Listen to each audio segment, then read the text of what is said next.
So okay mga ka-2wheels, nandito kami ngayon sa Bogya Hot Spring. Dito lang yan sa may Ifugao. So papakita ko sa inyo. Alright, yun yung hot spring. Tapos what you see is the Hapaw River. So malaki yung current, malakas ang current because it's raining.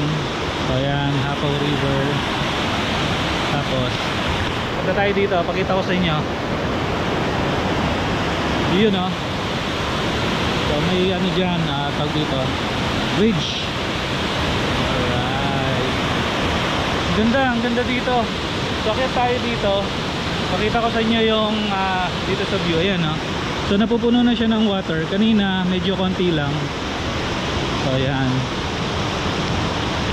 Tapos bababad tayo kasi we're walking siguro mga 45 minutes to 1 hour na.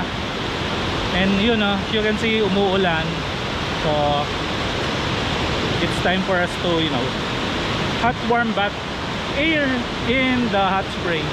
So ito yung yung view dito.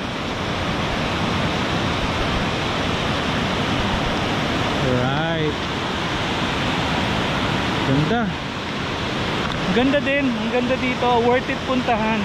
And siguro mas magandang pumunta dito during summer kasi yung sa rice paddies over there where you walk to here dry.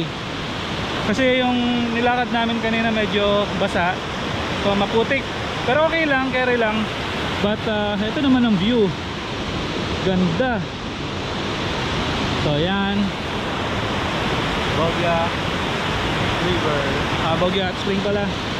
So naliligo kami dito. Yan, we'll take a bath. Alright.